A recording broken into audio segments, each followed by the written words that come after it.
It all began so harmlessly. It was just before Christmas when a cold front moved down from the north.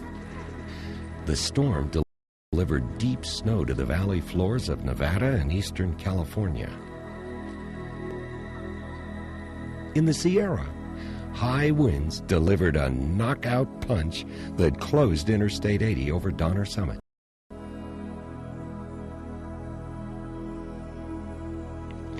The snow was several feet deep in the mountains, and the ski resorts were looking forward to a fabulous Christmas season. It was not a great time to be traveling.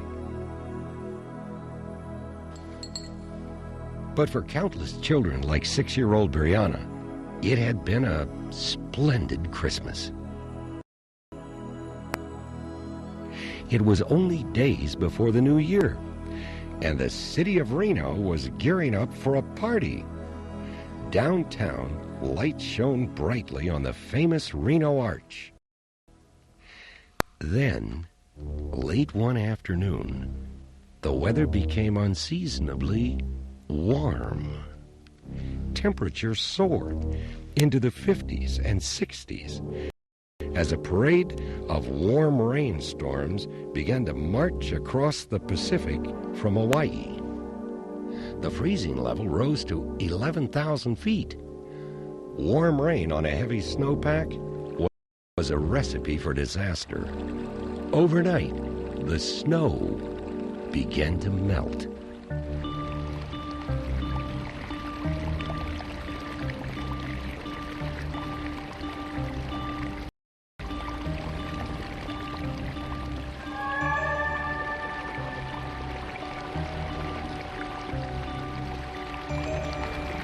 Water flows increased as the storms deposited several inches of rain in the mountains.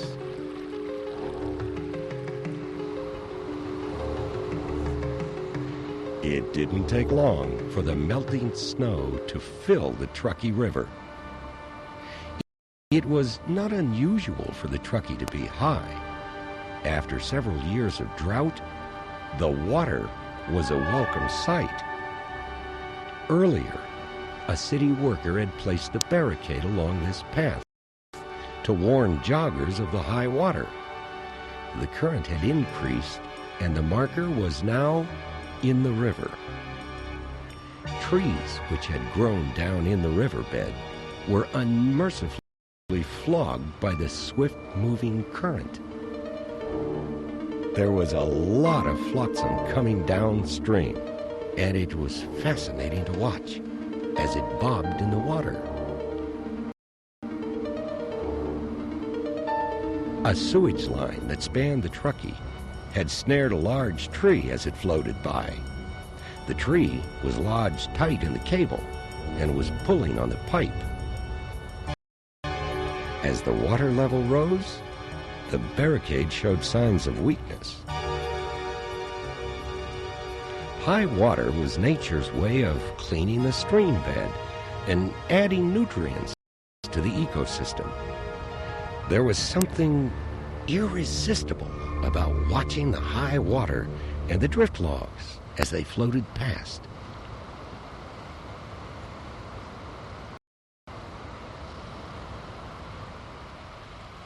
The river was rising rapidly.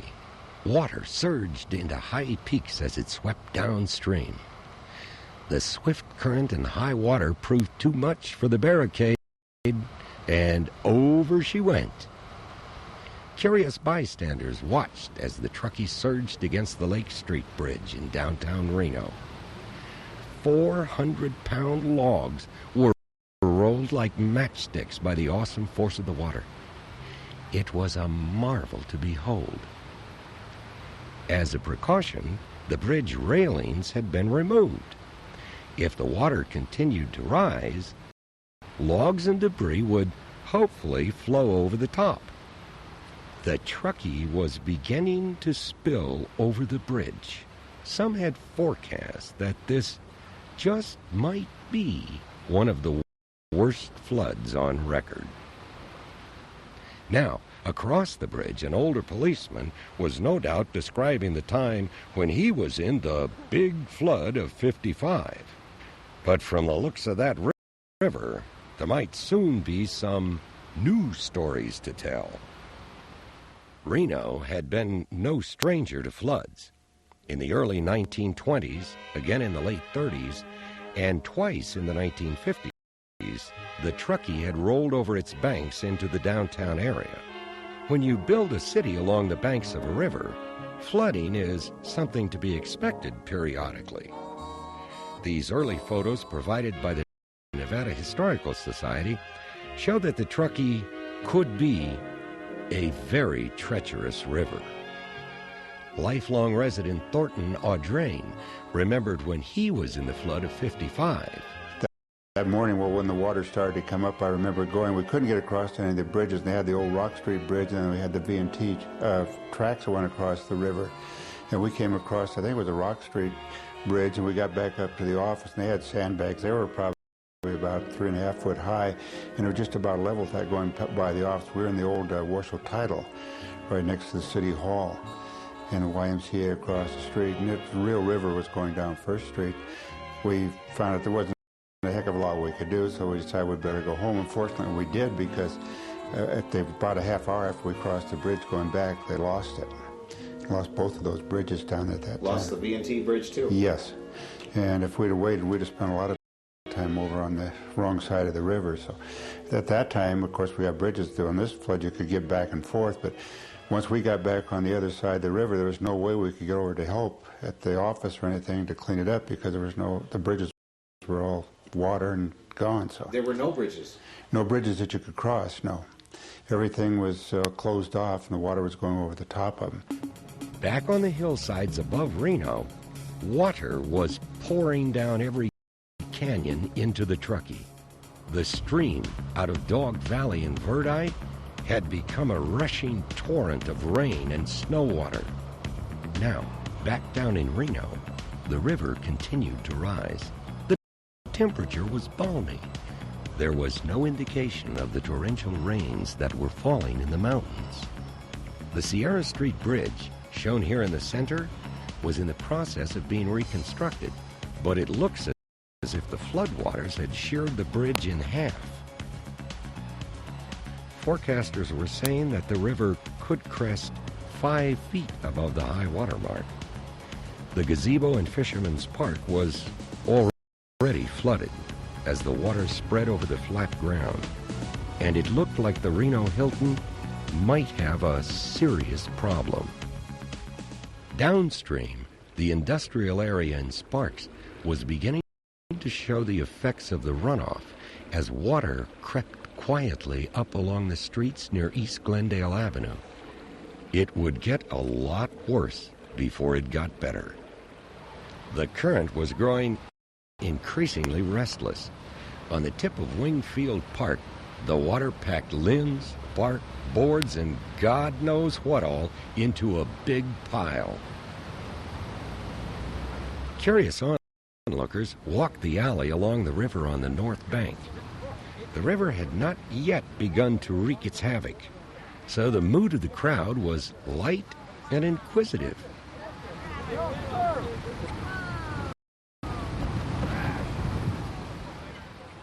Passageways under the bridge were at capacity. If the water rose higher, logs would begin to dam up against the bridge. Wingfield Park and the amphitheater were now completely flooded.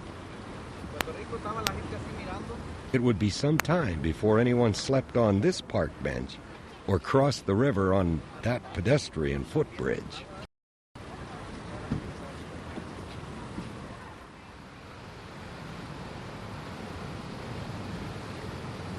The Reno Police Department had closed the two Arlington Street bridges. Water and debris was washed out of Wingfield Park and onto the street. As the floodwaters came up, they brought down all manner of unusual stuff.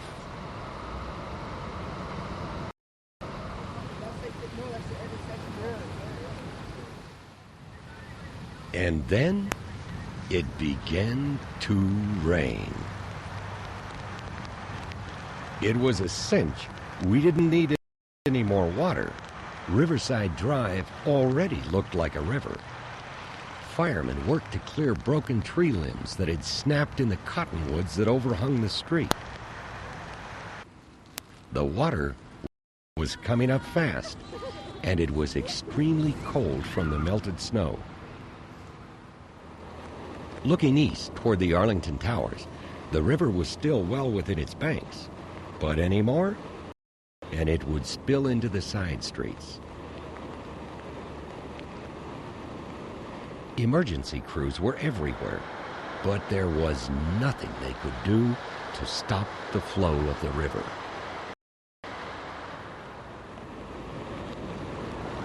The water was beginning to surge over the sidewalk. Whole trees were being torn out by the roots and carried down the stream. This was going to be a major flood. Tree branches were beginning to float down the street. The Great Flood of '97 had begun.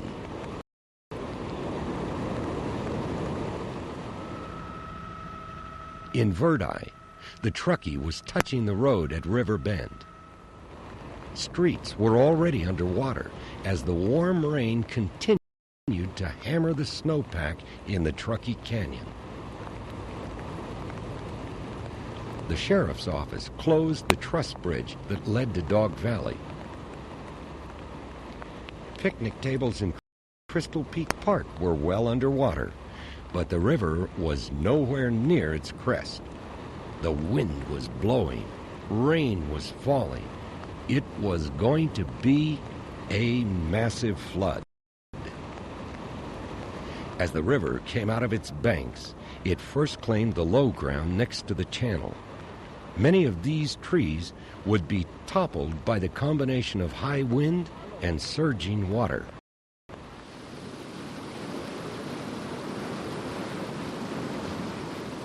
The river current increased in speed as debris came rushing by in the muddy water.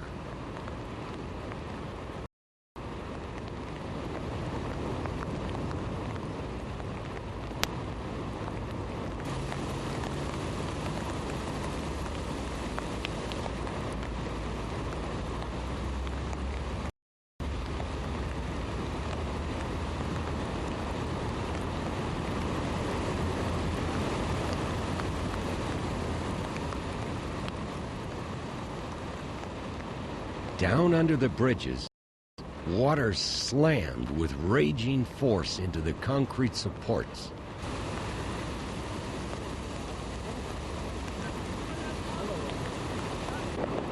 The water was coming up so fast you could actually watch it rise.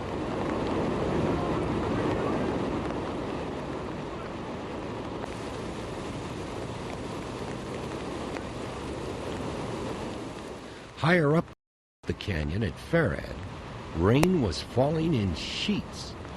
These were some of the last cars to make it through from Nevada to California. So much water was coming off of the mountainsides, Interstate 80 was buried in mudslides, and the road was closed. The Truckee River was running completely out of control. When all this water got downstream, it was going to get real nasty.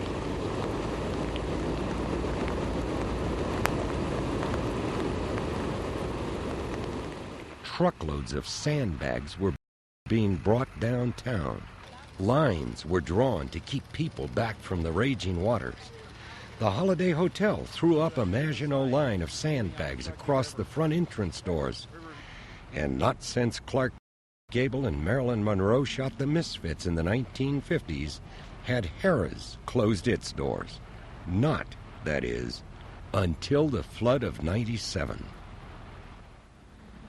Workers manned the bilge pumps in an effort to keep electric bunkers from flooding in the basements. On the south side of the Lake Street Bridge, a crane operator maneuvered into the swift water to remove logs that were damming up the river. Volunteers standing shoulder to shoulder erected a wall of sandbags along Virginia Street to save the city. All across the region, people who didn't even know each other were suddenly thrust into a common goal: to defeat the water. Under the Reno Arch, the joys of the new year were long forgotten. From the air, it appeared Reno was approaching the height of flood stage. All the bridges were covered with water, and the river was choking side streets.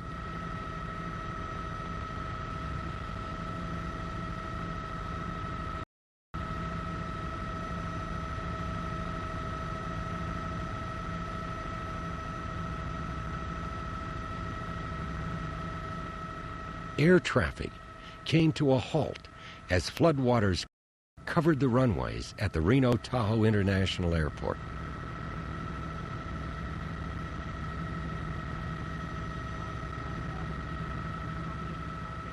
Jets were parked on high ground to wait out the storm.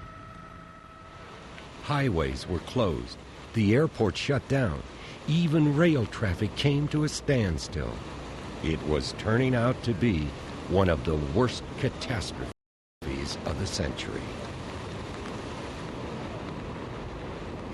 Downriver at Lockwood, the river was exacting a heavy toll. Property damage from the raging waters would be enormous. All along the river, parking lots were inundated by floodwater. And the sewer pipe? Well, it was now completely underwater.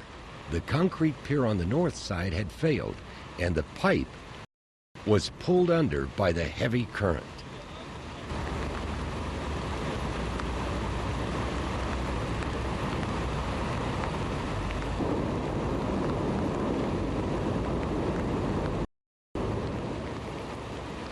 Rain was coming down in buckets as the Truckee raged out of control.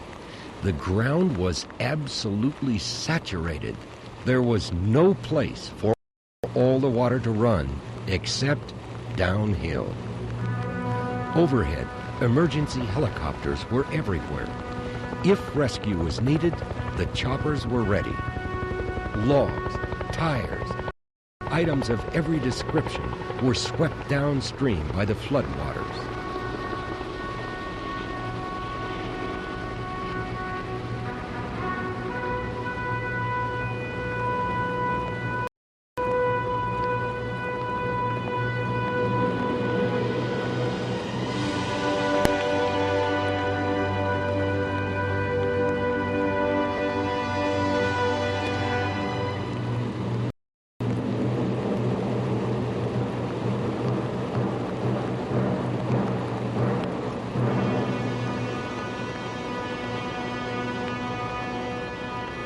Words and pictures could not describe the thundering roar of the river. Man could do nothing but let nature run its course.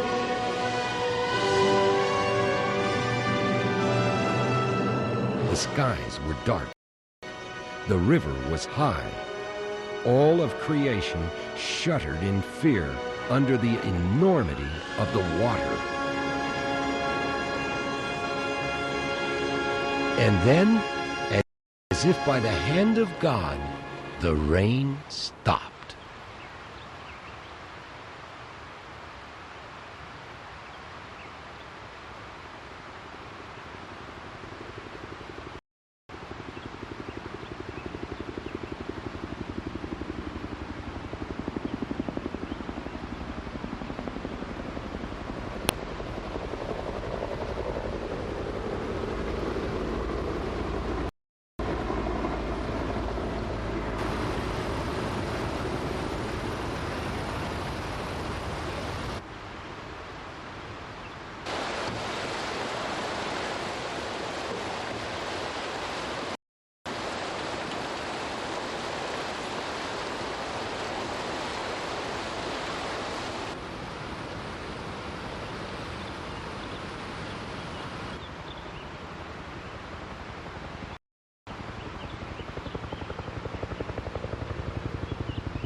The pictures told a sad story.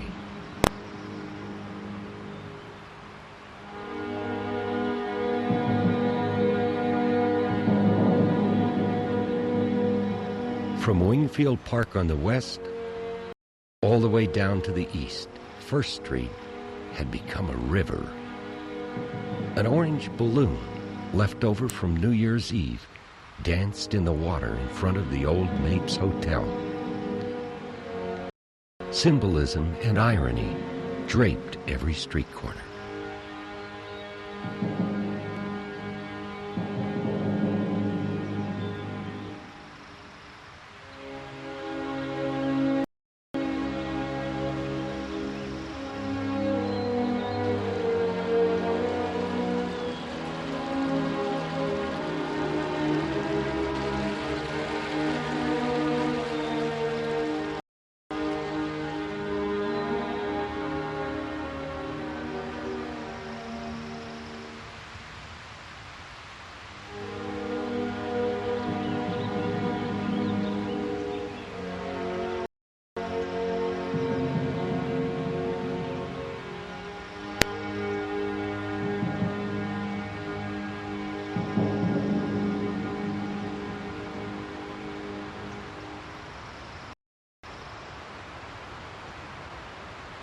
The river had crested.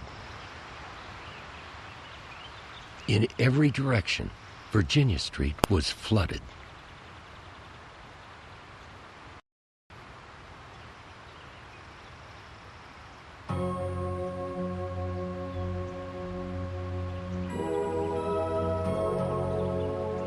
Slowly, the curious emerged to gaze on the devastation. The city had an empty feeling, like a war zone after the battle. The Sierra Street Bridge was covered with logs and broken parking meters. The Riverwalk had been deluged by water. A frothing sea of debris floated on the surface. It was a mess, true, but it would be cleaned in time. As darkness fell, the waters slowly receded back to the river.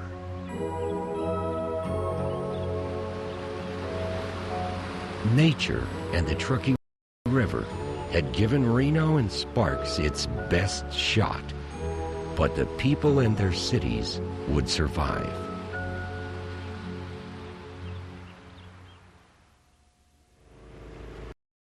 Later that night, streets were filled with the sound of small gasoline engines pumping water from flooded basements. It was as if we had stepped into a science fiction movie. The streets were empty. The people were gone. On the sidewalk next to the new courthouse, a duck had found refuge from the swift-flowing river. I tried my hand at calling her in, but she'd apparently had enough excitement for one day.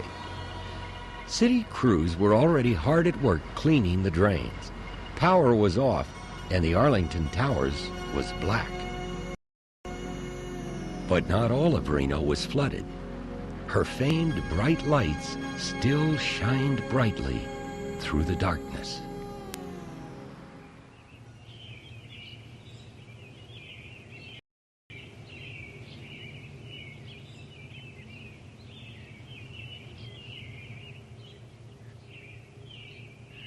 Early the next morning, the city was enveloped in ground fog. Downtown Reno was a beehive of activity. If you went for a walk, you needed high-heel waders. The streets and sidewalks were really a mess near the river. Hard to imagine, it had all been underwater. Work crews were scraping all the muck off the streets and bridges. They brought in big front-end loaders to haul off logs and litter from the bridges and parks. For shop owners along the river, it was simply a nightmare. Floors and basements were filled with silt from the river. At the sewer pipe, the water had dropped back down almost 10 feet. Now remember, this is the way the Kitsky Lane Bridge looked the day before. But this is how much the water had receded. This is the way the river looked during the height of the flood. And this is how much the water had receded in just 10 hours. While our cameras had concentrated on the river and downtown, some of the worst damage occurred in the Sparks industrial area. It was as if the entire region had become a huge lake. But people who had lived there for many years said Sparks had always been susceptible to flooding in the lowlands, sometimes lasting for several weeks. In the mouth of the canyon, as it leaves down by the sewage disposal plant, there was a lot of reefs there that I suppose were maybe of volcanic origin, I don't know. They were like a reef or a shoal, and it was solid rock. And as long as the river wasn't flowing heavily, it just flowed kind of through and around these things, and they were no problem. But when you got a heavy flow like we're getting and a lot of stuff collecting in there, these things would just almost catch logs and whatever was floating down and begin to dam up, and dam it up to where it would come up, over the road and cut off the road and cut out parts of the roads and stuff, and just become like a beaver dam. And what about the old Helms gravel pit? Well, there was no such thing as a Helms pit. At the time, there was quite a bit of controversy about whether it was a good thing or not. Well, time will tell about that. But that was always a low area? Well, at that time, where the Helms pit was a swampy area, and I can remember people usually in the winter, and when it got cold, there was enough water out there to form ice, and it was quite commonly used as a place to skate. The Helms gravel pit had caved in on several faces from all of the runoff. The most serious cave-in was on the south side. It closed the I-80 freeway down to just one lane of traffic. In a monumental effort, the Nevada Department of Transportation came in with an armada of trucks full of rocks, boulders, and fill dirt to plug the gaping hole.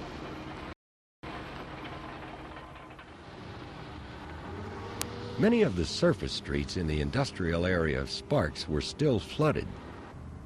Scenes of people driving slowly through deep water were a common sight. The Sparks police had closed off much of the area for reasons of safety. This was a necessary precaution to protect business owners from possible exposure to hazardous materials. The real reality of the difficulties are when we move our barricades into a certain point, letting people into areas that have been closed before, we always have a stream of cars that want to go just a little farther. And that's understandable because people are anxious about their property, and we know that, but it's until those places are cleared also by the hazmat teams and the building inspectors and health department, we can't let them in. The lake at the Hilton had overflowed its banks when water from the Truckee spilled into the basin. Crews were hard at work pumping water out of the streets and back into the lake. A tremendous amount of water had covered the roadways and spilled down into the industrial areas north of the airport. Rushing water had caused holes, some 5 feet deep, to open under the pavement along Telegraph Street.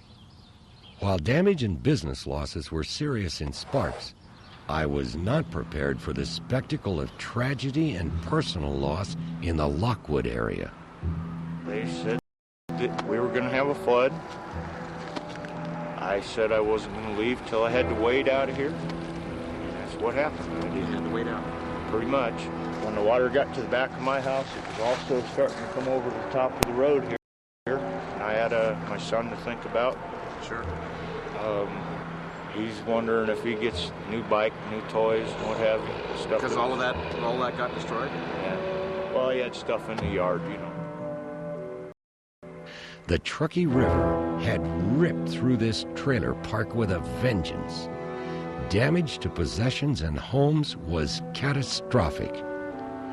These scenes of destruction left no question about the devastating power of a flood. Had to get out. I mean, didn't have a choice. You know, I had a dog and had nowhere to take him to the animal control. So one of the policemen took the dog home personally with him, which was quite nice, yeah. And so this is my first day back. It's about 3 days I spent in the shelter. And just down looking at the damage now, it's propane tanks floated away. There's no hot water. But I'm alive. I feel pretty darn good. Hidden Valley was also flooded. The road was entirely submerged. Well, my wife was a little nervous, and I was a little nervous, but when I bought the house, they told me, no, this is way above the floodplain. So I said, fine, okay, I can live with that. And I'm not a type of guy that gets real nervous, but as I started seeing the water rise, once we had all the bags covering the doors and everything, the water was right about there, and all my help had left. And then it started rising, and it went above the first marker, and then we set the second marker to that stick over there, and then it rose above that stick, and then it went over here, and it rose about to here, and at this point, and under the house, we figured we had about 4, maybe 5 more inches before it started flooding inside the house.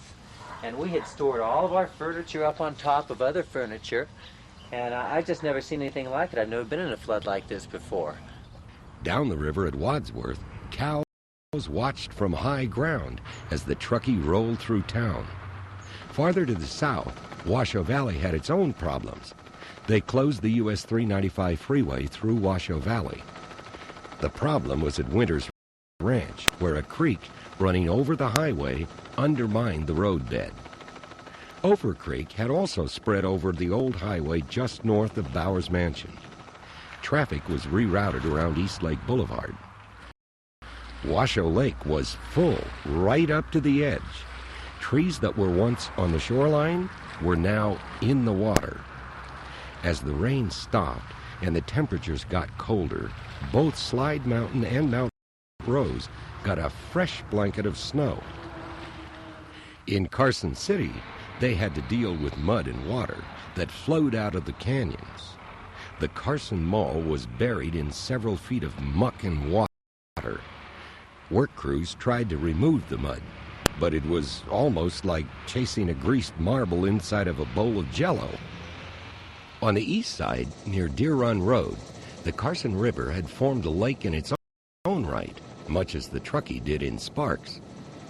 Homes along the golf course became flooded as the Carson came out of its banks and spread across the flat valley floor.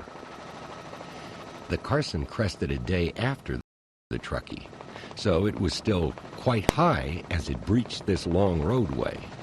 It was incredible to see so much water in the desert.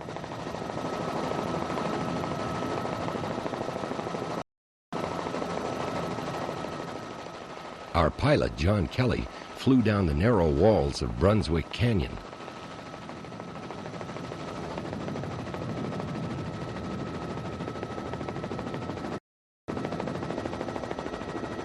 The Carson was brown and riling down the gorge like an angry child. I had often wondered how a gentle river like the Carson could cut such a deep canyon through these high mountains. Here was the answer. The Carson at flood stage was anything but gentle. In Dayton, the Carson poured over its banks to flood property and homes above and below the town. Farther east, the U.S. Cavalry had taken no chances when they built historic Fort Churchill on a hill away from the Carson River. This railroad bridge that led to Yerington buckled in the middle from the floodwaters. Now, over on the Feather River, Highway 70 between Portola and Quincy had suffered a huge slide from all the rain. The mud and rocks also played havoc with the Union Pacific Railroad tracks at the bottom of the hill. Sierraville, northwest of Reno, had also experienced high water as the snow melted in the foothills. On the upper Truckee, homes along the river were flooded with clear Tahoe water. Nobody liked to be flooded, but this was the only water in 100 miles that wasn't filled with mud. The water was still high and flowing over many bridges. Tahoe was full to the brim. It would be several days before the water levels would recede. Many of these private bridges had been severely damaged by high volumes of raging water.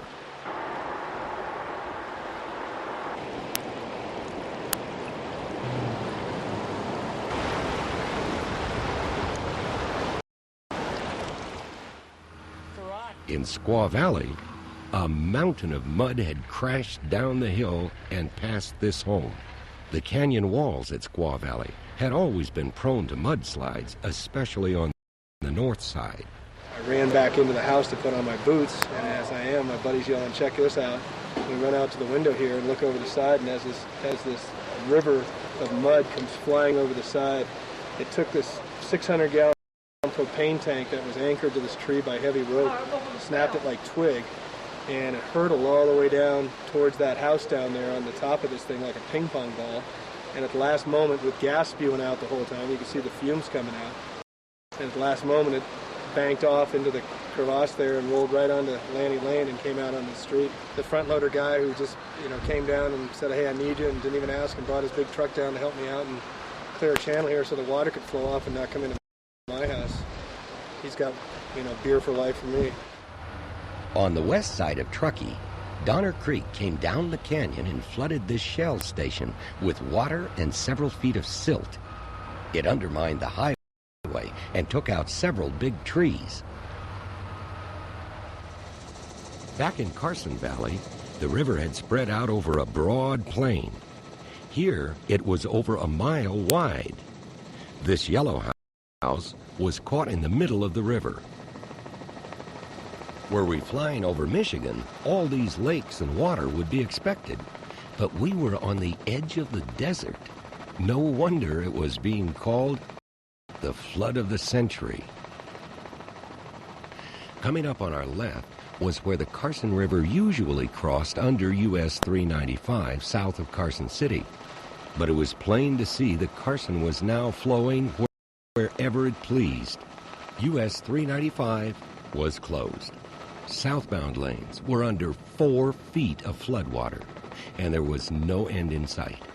It would be another 72 hours before they could open the highway. Just ahead, a yellow highway department truck forged through the shallow water on the northbound lanes. The National Guard was out helping flood victims. Their big 6x6 trucks had no problem with the flooded highway. As we continued down 395, we came upon this underwater RV park. From the air, it almost looked like a marina. Most of the motorhomes and travel trailers had been towed out, but on the far side, several stored vehicles were not. We flew along the front range of the Sierra near Genoa. The tall mountains were reflected in the water. The clubhouse at Genoa Lakes Golf Course was on an island.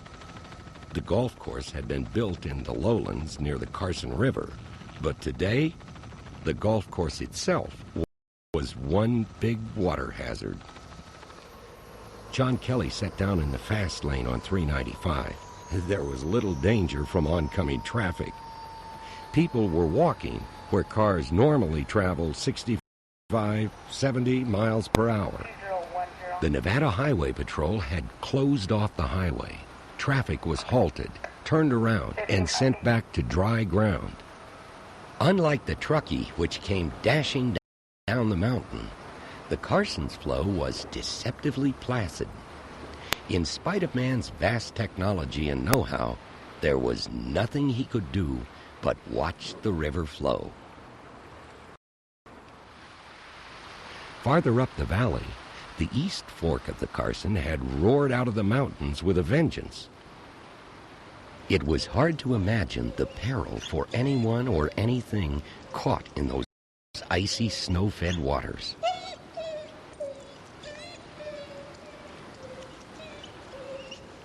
Just ahead is where Fred Pinard lost his life while operating a front-end loader near the water. The bank caved unexpectedly. A moment later, he was gone.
The emotional tragedy of a flood is similar to the feelings you have when you come home and find your belongings stolen by a thief.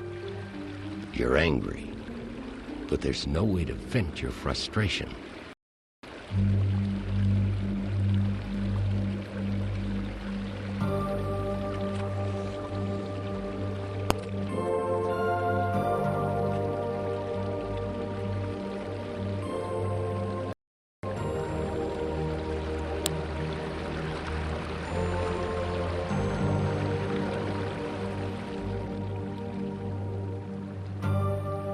As the shadows grew long in the western sky, how could we know that just beyond those mountains, a story of danger and devastation that would far surpass anything we had seen was only beginning to take shape? In the central Sierra, high above Bridgeport, there's a broad, snowbound wilderness valley. Pickle Meadows is so cold and frigid, the U.S. Marine Corps had chosen this isolated valley as their cold weather warfare training center. From the upper reaches of this valley flowed one of the fairest tributaries on Earth. This was the West Fork of the Walker River. It's so quiet up there, if you listened closely, you could hear the ice floes glide past, like phantoms in the water. Who could have known that from this soft body of water would come one of the most awesome torrents of water to ever rush out of the Sierra? It was Tuesday morning, January 2nd. A new cell of warm rain had been falling overnight onto the snow in the mountains.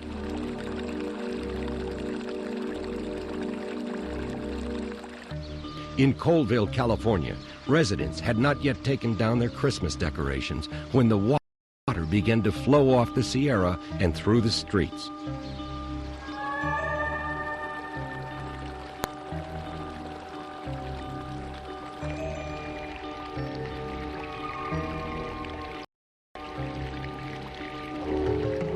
"28 miles to the south in Bridgeport, Sheriff Dan Paranek received an emergency call. The town of Walker was beginning to flood.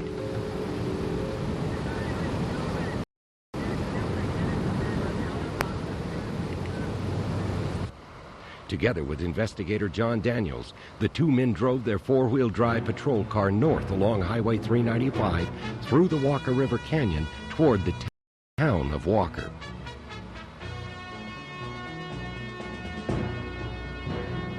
The river was running high as it charged down the canyon, The video you're watching was shot live by John Daniels out the window of his patrol car as the two men raced to beat the river.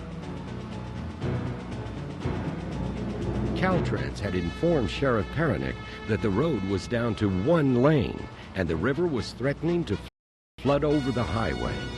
If they weren't quick, they would be stranded in the canyon with an angry runaway river.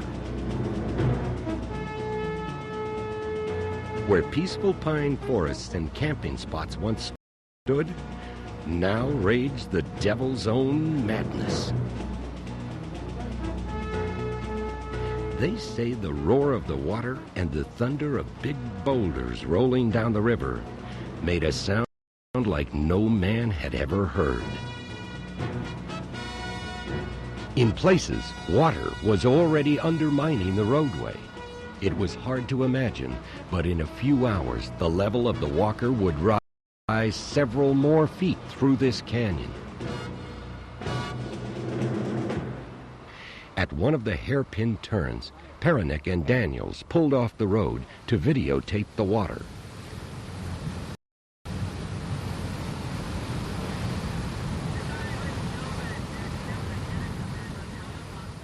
Already, the raging water was tearing savagely into the asphalt. No ground, no rock, no man-made parapet could stand in the face of this mighty force of nature.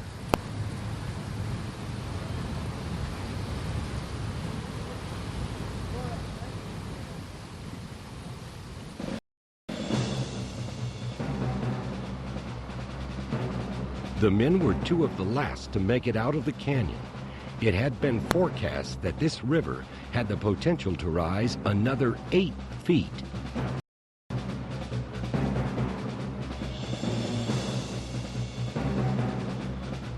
The volume of water was increasing in the river by the minute. Soon it would crest over the roadway, making it too dangerous to drive.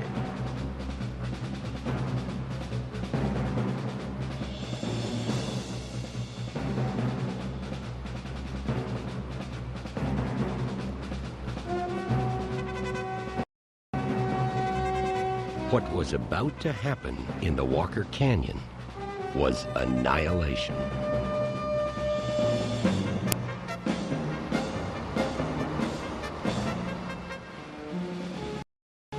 At the mouth of the canyon, above the town of Walker, the Mountain Gate Lodge was already under siege. The river had jumped the channel and formed a new course directly through the resort. The guest cabins were now marooned on an island surrounded on both sides by rising floodwaters. Inside one of the cabins, a family was trapped and surrounded. Sheriff Peronick summoned his cold water rescue crew to try to free the family.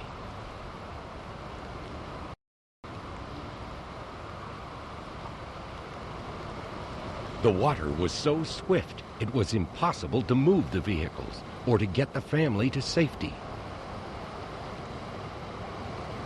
The sheriff called air rescue at the Fallon Naval Air Station.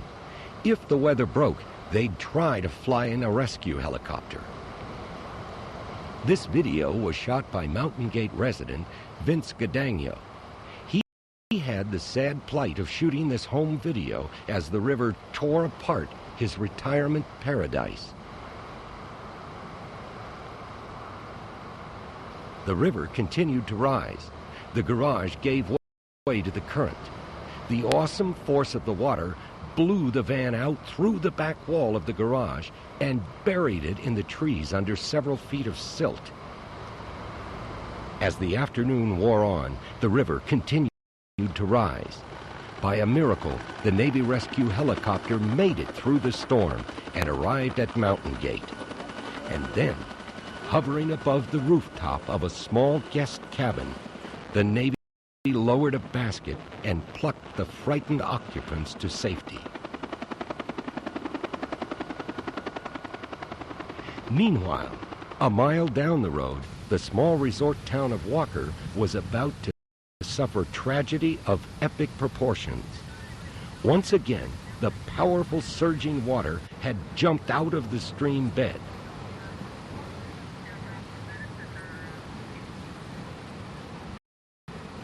It charged down River Lane and carved a new channel.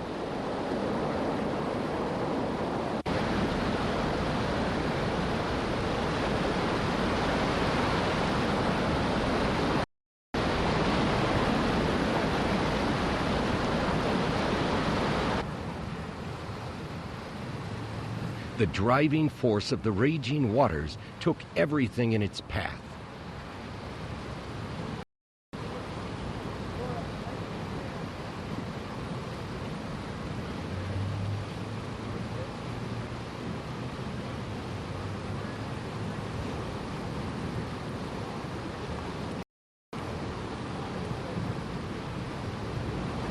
Several homes, belongings, and automobiles were virtually swept away by the strong currents of water.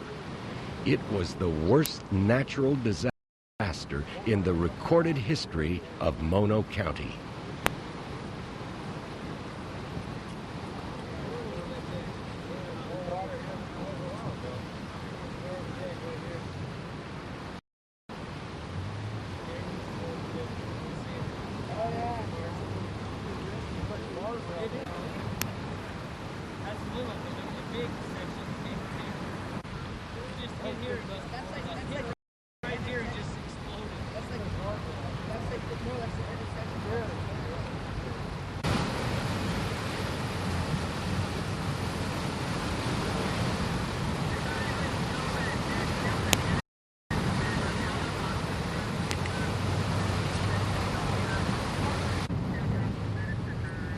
The deputy got a call that a motorhome was coming downstream. He promptly closed the East Side Lane bridge.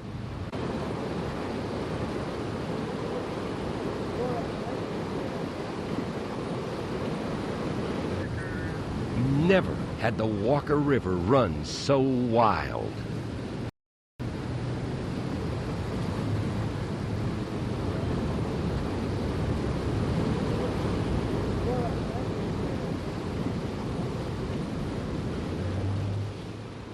As the light began to fade, the Walker continued to rise. It would be sometime in the middle of the night when it crested in the darkness.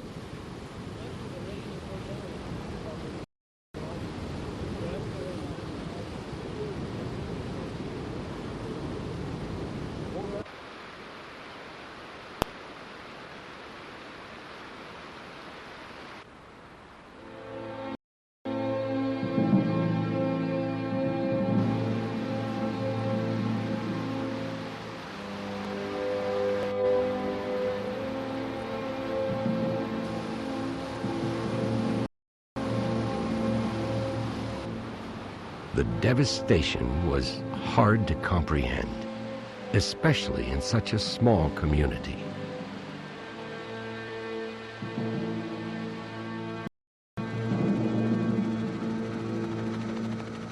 The Walker River had an average flow of 900 cubic feet of water per second. The gauge which measured that flow broke off at 6,000 cubic feet per second. The Army Corps of Engineers estimated that during the night, the river crested at over 9,000 cubic feet of water per second.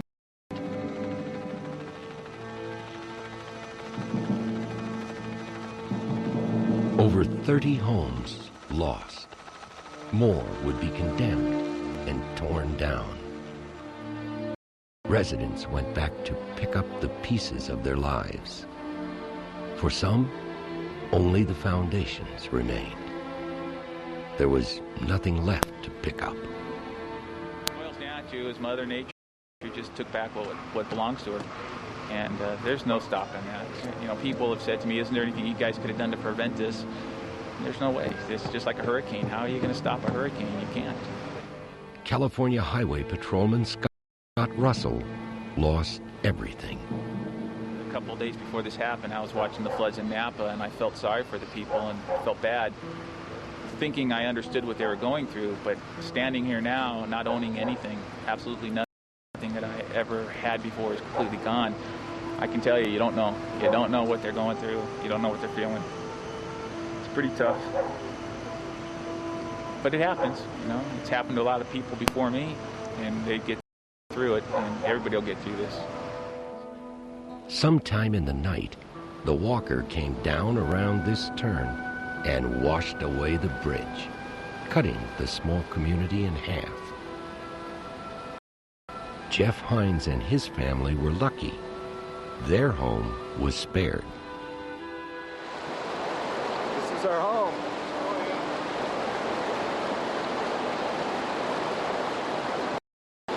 I'm really fortunate that my house doesn't look like that. In a lot of ways, I feel guilty.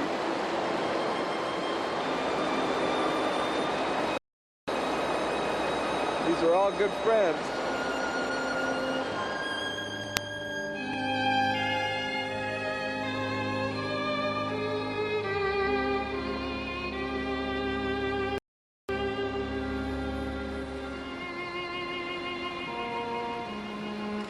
At Mountain Gate, where Mountain Gate once stood, the lodge, the cabins, and the homes were completely destroyed.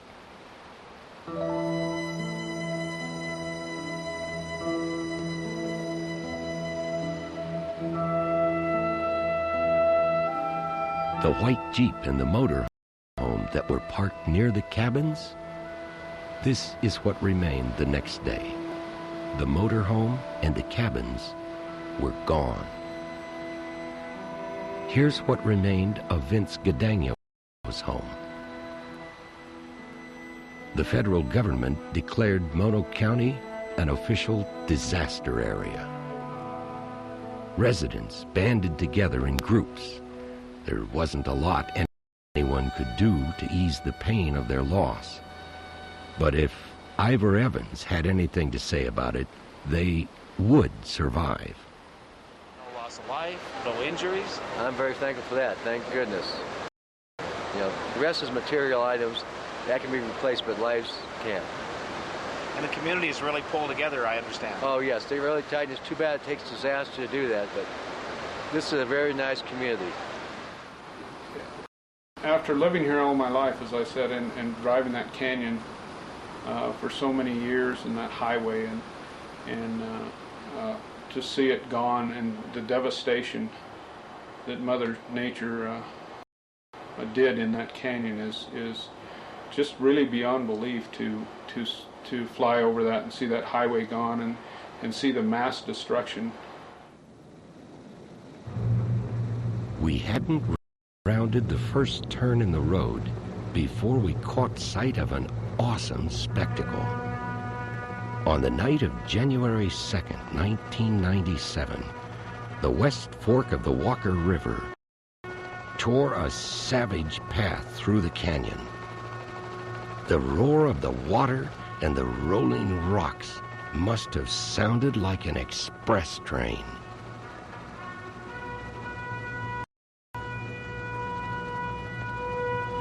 I had seen a few bad floods, including the Christmas flood of '64 in Oregon, but never had I witnessed such complete and total annihilation by water.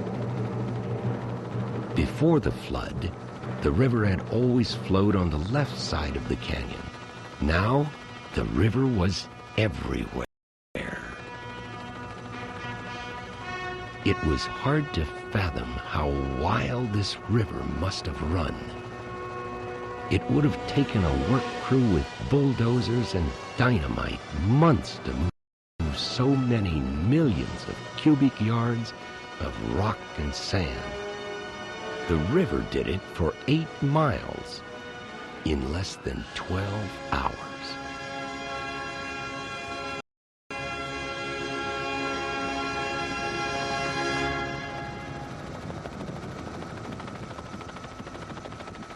With great skill, El Aero pilot John Kelly slipped our camera down through the gorge at treetop level.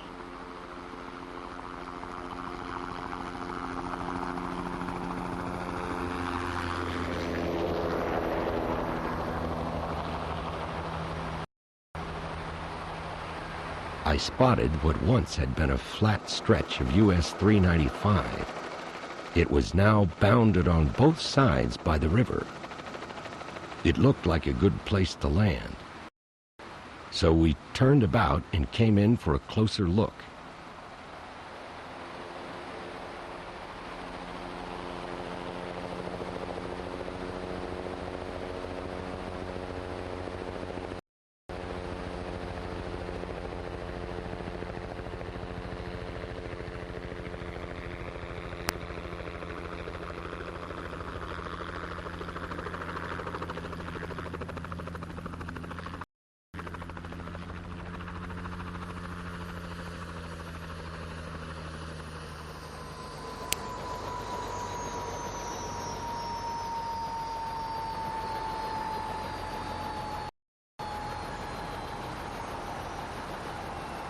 When the jet turbine spooled down, there was a strange sense of silence. Except for the roar of the rushing water, the canyon was lifeless. It would be a long time before slow traffic kept to the right on this highway. Great pieces of asphalt had been eroded by the water. Over to the side, a guardrail lay mangled. What force so powerful had bent this heavy steel girder like it was a paperclip? I fished rivers since I was a child. I respected water. I'd never thought of a river as something to be feared. But as I gazed across the destruction that lay in this canyon, the river, this river, suddenly gave me a very uneasy feeling. Now, you may remember this hairpin turn we showed you earlier on the way down the mountain in the patrol car. This is what remained of that same stretch of highway.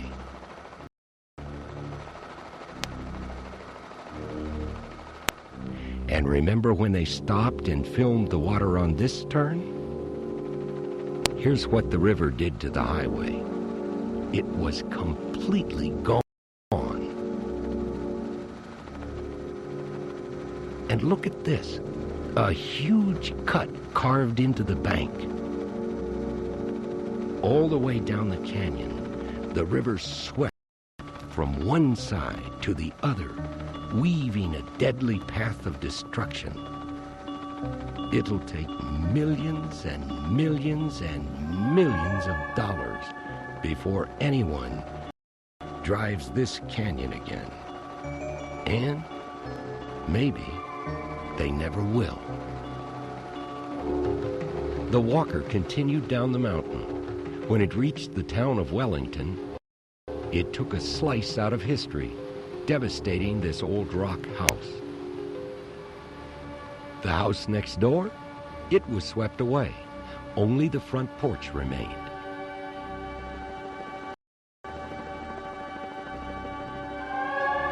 To the south of Yerington, the walker had taken out big sections of highway as it rushed through the narrows of Wilson Canyon.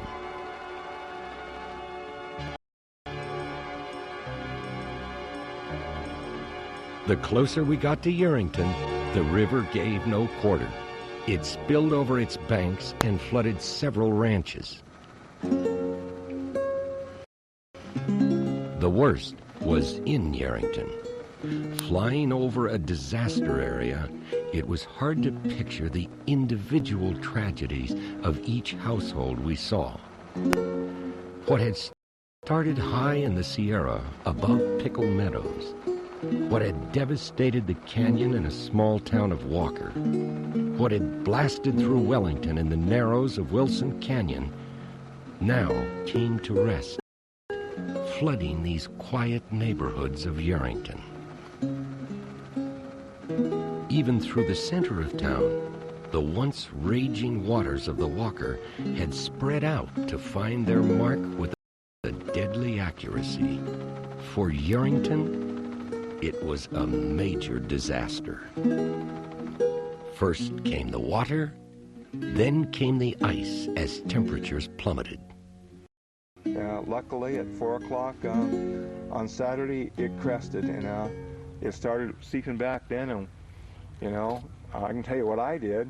I downed 2 shots of Yukon Jack and grabbed half a bottle of